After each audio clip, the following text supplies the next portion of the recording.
Good morning, student. My name is Aarti. This is my second YouTube video, and मैंने अपनी first video में कहा था कि मैं आपको 11th क्लास का फर्स्ट चैप्टर बताऊंगी. तो अकॉर्डिंग माय वर्ड्स मैं आपको समझा रही हूँ. I hope you like it. If you like it then please subscribe my channel.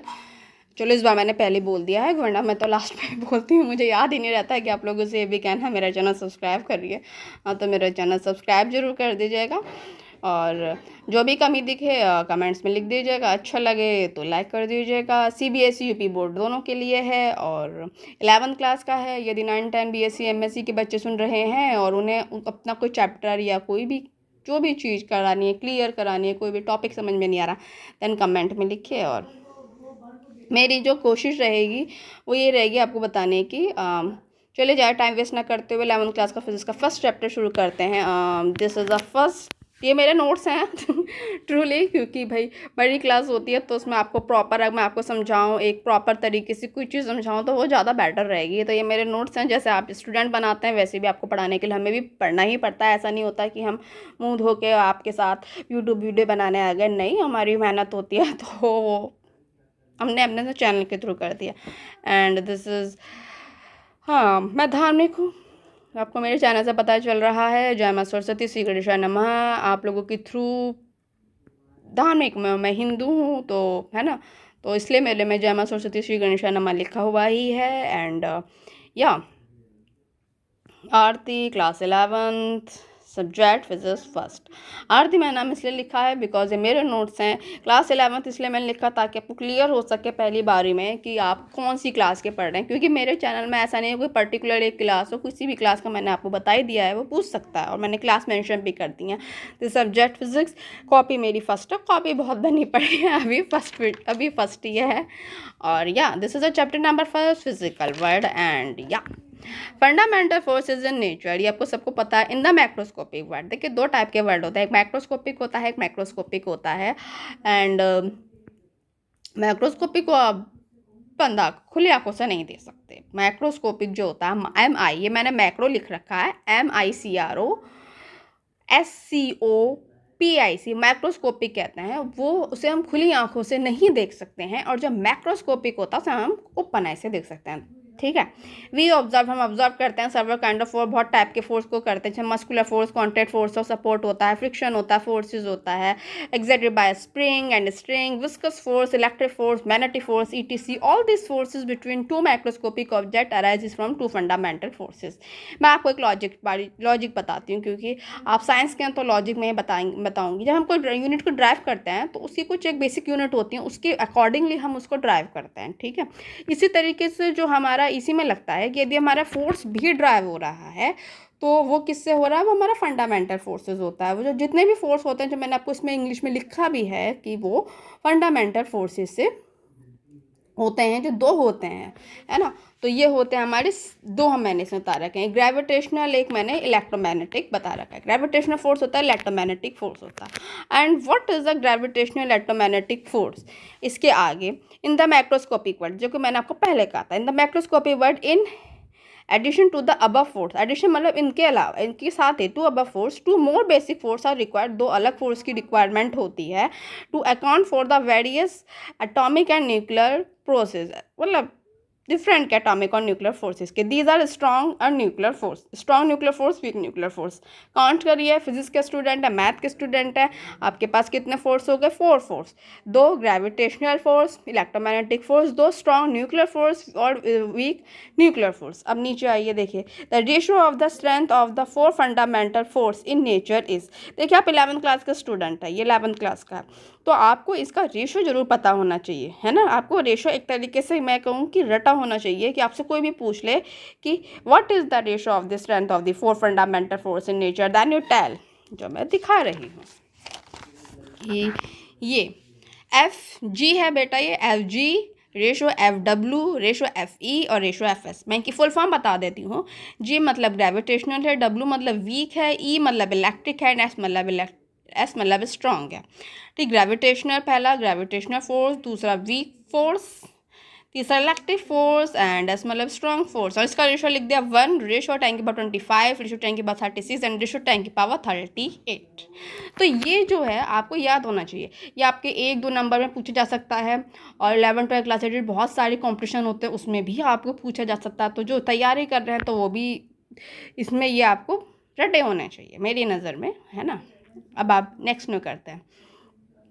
मेरी जो है पहली आती है gravitational force. It is the force of mutual attraction.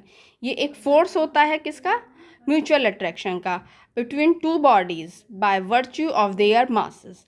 ये होता है हमारा force of mutual attraction between two bodies by virtue of their masses. It is a universal force. ये एक यूनिवर्सल फोर्स होता है। एवरी बॉडी, प्रत्येक जो बॉडी होती है, अट्रैक्ट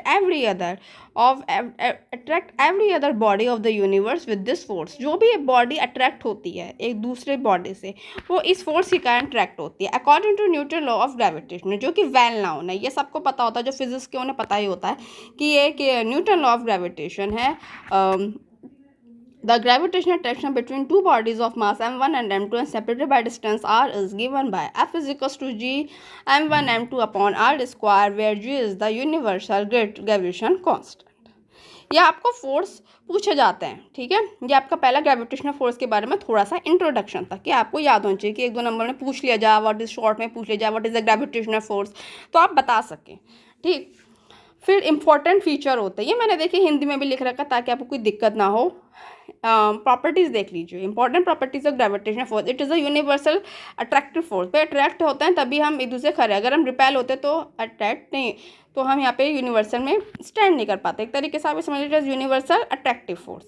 दूसरा है point, it is directly proportional to the product of the masses of the two body. ये जो होता है टू बॉडी के प्रोडक्ट, मतलब प्रोडक्ट का मतलब क्या है, मल्टीप्लाई, जो कि आपको फॉर्मूले से दिख रहा है। देखो F is equals to G m1 m2, m1 m2 की क्या हो रही है, मल्टीप्लाई, और यही क्या है, हमारा प्रोडक्ट है, ठीक। It obey inverse square law. Inverse square law देखिए क्या होता है, मैंने लिख रखा है यहाँ पे, I प्रोपोर्शनल टू डी का स्क्वायर। डी होता है यहाँ पे डायमीटर ले लो, या डी का आर से भी रिलेशनशिप होता है तो आर से ले लो। It is a long range force. ये एक लॉन्ग रेंज, बहुत उसकी लॉन्ग रेंज जो होती है बहुत लॉन्ग होती है। And does not need any intervening medium for this operation. किसी भी क्या कहते हैं कि इंटरमीडिएट मैंने लिख रखा है इसमें, बीच में आना, कि किसी भी मतलब मीडियम की ज़रूरत नहीं है। Gravitational force between two bodies does not depend upon the presence of the other body. किसी दूसरी बॉडी के प्रेजेंस पर डिपेंड नहीं करता है। It is the weakest force. ये एक वीकेस्ट फोर्स है जिसे हम नेचर में जाना जाता है। देखिए ग्रेविटेशनल फोर्स को हम वीकेस्ट फोर्स से जानते हैं। It is a centre force है, that is it act along the line joining the centre of the two bodies. देखिए इस पॉइंट को कैसे क्लियर करेंगे। ये जो हमारा ये है यहाँ पे जो मेरा फॉर्मूला लगा है आर है, ये आर किसके बीच के डिस्टेंस है, जो कि मैंने लिख रखा है ऊपर, सेपरेटेड बाय डिस्टेंस आर, ठीक। किसके बीच की डिस्टेंस है ये, m1 और m2 की। तो एक तरीके से ये क्या कर रहा है, लाइन ज्वाइनिंग हो रही है। जो अभी मैंने पॉइंट बताया कि m1 m2 के बीच जो एक लाइन है जिसकी डिस्टेंस बीच में आ रहा है उस पर डिपेंड कर रहा है, और वही मैंने इसमें लिख रखा है कि it is the centre force that is act it at along the line joining the centre of the two bodies. 8 point मैंने लिखा, it is the conservative force. एक कंजर्वेटिव फोर्स है, that is work done in moving a body against the gravitational force is path independent. ये एक path independent होता है। Conservative force की कई सारी डेफिनेशन होती हैं, जिसमें से कहते हैं एक कंजर्वेटिव, आपने पढ़ा भी होगा, 2 टाइप के फोर्स होते हैं, कंजर्वेटिव, नॉन कंजर्वेटिव। जो कंजर्वेटिव होता है पार्ट में इंडिपेंडेंट होता है, जो कि मैंने लिख रखा है। जो नॉन कंजर्वेटिव होता है पाथ से डिपेंड होता है, ठीक। ये हो गया हमारा gravitational force between two body is thought to be cause by an exchange of a particle called gravitation. ये माना जाता है कि देखिए अगर किसी चीज़ के बीच अट्रैक्शन हो रहा है, रिपल्शन हो रहा है, ठीक है। आप साइंस के स्टूडेंट हैं, आपको पता है कुछ ना कुछ तो मॉलिक्यूल होंगे, कुछ ना कुछ तो अणु होंगे जिसके कारण उसमें अट्रैक्शन और रिपल्शन हो रहा है। उन्हीं पार्टिकल को हम क्या कह रहे हैं यहाँ पे, ग्रेविटॉन कह रहे हैं। Example of graviton, all body fall because of gravitational force of attraction exerted on them by earth। कोई भी बॉडी जो होती है गिर रही होती है, वो नीचे की तरफ क्यों कर रही होती है, क्योंकि उसमें क्या लगता है, अट्रैक्शन लगता है। किसके द्वारा अट्रैक्शन लगता है, वो अर्थ के द्वारा लगता है। सेकंड पॉइंट लिखा है, gravitational force govern the motion of the moon. Gravitational force governs the motion of the moon. ये आपको पता ही है, जो मून चलता है इसमें, एंड ये मेरे हैंड है, नेचुरली सी हैंड से ही मैं करूँगी, एंड थोड़ा सा दूर कर देती हूँ, and the artificial satellite around the earth artificial surrounded the earth, surround the artificial satellite around the earth and the motion of the planet around the sun. ठीक. थर्ड पॉइंट लिखा है gravitation play a key role in the formation and evolution star galaxy and galactic cluster. ठीक भाई, जो ये video है ये बहुत लंबी बन गई है. 4 बताए हैं मैंने आपको फोर्स, जिसमें से एक ही आपकी पहला फोर्स आपके यहाँ पर ग्रेविटेशनल फोर्स. ठीक है, मैं नेक्स्ट वीडियो में आपको क्लियर करूँगी, क्योंकि मैं नहीं चाहती कि मैं वीडियो को बहुत लंबी बना दूँ और ऐसा लगे पता नहीं चैप्टर ही, मतलब आराम से करते हैं, क्योंकि मतलब आपको भी होना चाहिए कि एक टॉपिक आपका क्लियर हो. तो मैं चारों के चारों एक ही चैनल में आपको बता दूं मैं, या फिर कहूँ एक ही वीडियो में क्लियर कर दूं, फिर आपको वो हो. तो आप भी क्या कर सकते हैं कि जैसे आज मैंने ग्रेविटेशनल फोर्स आपको पढ़ाया, जितना भी पढ़ाया 10 मिनट में, है ना. अब तो उसके बाद जो मैं बोल रही हूँ ये तो मैं आपको बता रही हूँ, अभी भी 3 और हैं. बट एक यूट्यूब वीडियो में या किसी वीडियो में ना ज़्यादा करते हैं. जब भी हम कोई मूवी देखते हैं वो 3 घंटे से ऊपर की होती है ना, नेचुरली सी बात है वो बड़ी पैनिक हो जाती है. हम उसे किश्तों में देखते हैं क्योंकि मन नहीं करता. तो डेफिनेटली मैं एक ही दिन में आपको सारी बता दूँ और फिर आप जब पढ़ें तो आपको लगे वो, है ना, थोड़ा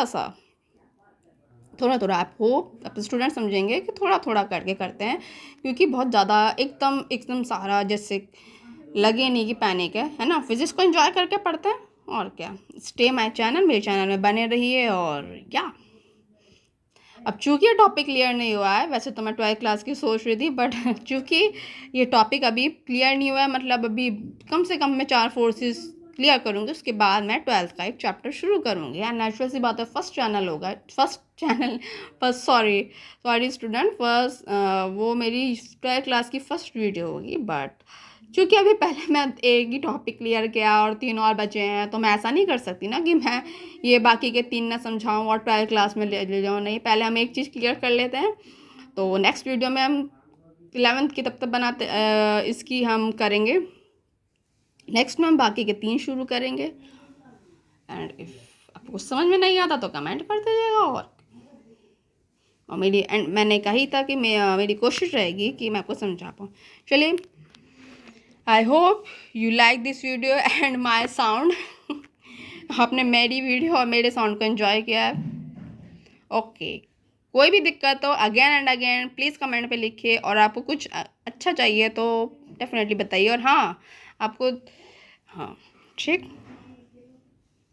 ओके, बाय स्टूडेंट.